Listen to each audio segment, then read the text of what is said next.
Pengertian eksistensi pendidikan Islam yaitu berasal dari bahasa Latin exister yang artinya muncul, ada, timbul, dan memiliki kebenaran tekstual.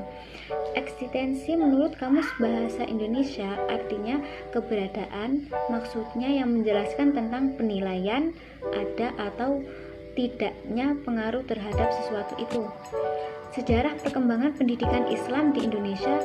Periodisasi perkembangan pendidikan Indonesia dapat diklasifikasikan ke dalam 3 bagian, yaitu masuknya Islam di Indonesia, pendidikan Islam zaman penjajahan, dan pendidikan Islam zaman kemerdekaan. Masuknya Islam di Indonesia. Awal mula Islam telah masuk ke Indonesia diperkirakan pada abad ke-7 Masehi dan menyebar luas sekitar 13 Masehi. Fahri Ahli dan Bakhyar Effendi dalam Hasbullah menguraikan 3 faktor utama yang mempercepat proses penyebaran Islam di Indonesia. A few moments later.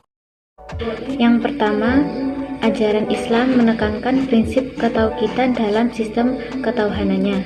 Yang kedua, daya lentur atau fleksibilitas ajaran Islam. Yang ketiga, Islam menjadi suatu institusi dominan untuk menghadapi dan melawan eksistensi Barat. Kita lanjut ke pendidikan Islam dalam penjajahan Belanda. Dalam pengurusan eksistensi Islam di Indonesia, penyelenggara pendidikan masyarakat pribumi cenderung dipolitisasi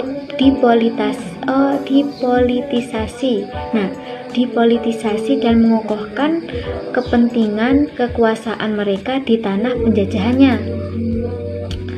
Pada tahun 1982, pemerintah Hindia Belanda membentuk badan yang khusus yang bertugas mengawasi kehidupan keberagaman dan pendidikan Islam yang disebut Priateraden. Penjelasan di atas menunjukkan bahwa proses pelaksanaan pendidikan Islam di Nusantara pada masa penjajahan Belanda, ruang gerak dan pengembangannya dibatasi dengan regulasi yang diikat oleh pemerintah kolonial.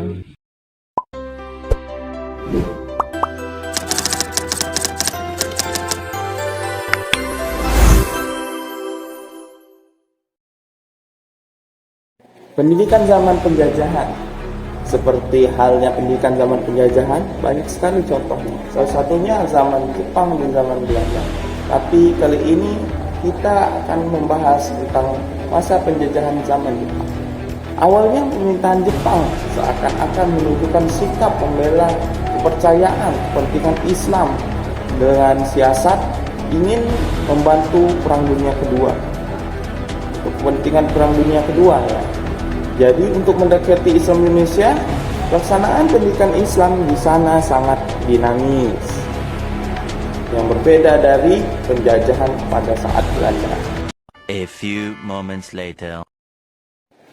Periode Orde Lama. Pada semenjak Indonesia merdeka sampai tahun 1965, pendidikan Islam periode Orde Lama, penyelenggaraan Islam, pendidikan Islam setelah Indonesia merdeka pada 17 Agustus 1945 sudah dilaksanakan dan mendapat perhatian serius oleh pemerintah. Yang kedua, periode Orde Baru. Pada tahun 1965 sampai 1968, dalam ranah pendidikan Islam secara formal maupun informal, berdiri pula beberapa organisasi berdasarkan sosial keagamaan yang banyak aktivitas yang terjadi pada Orde Baru ini ya. Periode Orde Reformasi. Pada tahun 1998 sampai dengan sekarang, pada masa informasi pendidikan Islam lebih diperhatikan oleh pemerintah dengan keluarkannya Undang-Undang Nomor 20 Tahun 2023 tentang pendidikan sistem nasional, menyatakan bahwa pendidikan Islam memiliki kedudukan yang sama dengan pendidikan umum, ya. Jadi dengan dikeluarkannya undang-undang tersebut, pendidikan Islam lebih disetarakan oleh pendidikan umum seperti sekolah-sekolah yang lain, ya, seperti sekolah negeri.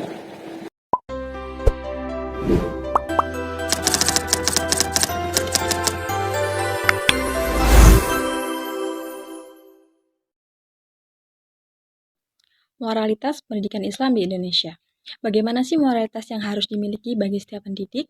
Jadi dalam setiap pendidik, dalam lembaga pendidikan Islam, harus memiliki kemampuan untuk mengarahkan, memimpin, dan mempengaruhi yang didasarkan pada nilai dan etika kepemimpinan.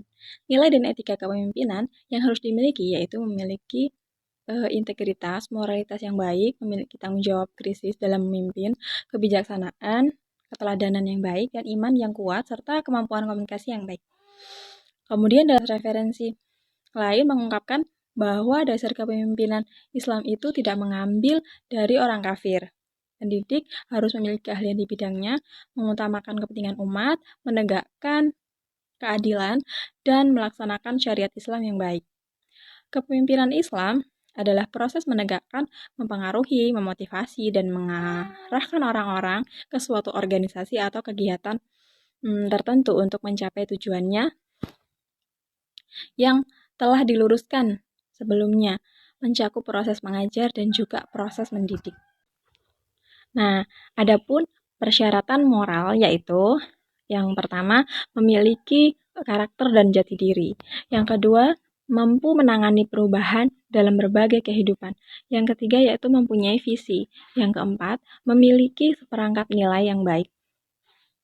Yang kelima, mampu mengayomi yang dipimpin. Yang keenam, keterbukaan. Yang ketujuh, kepercayaan menggunakan kekuasaan dengan bijak.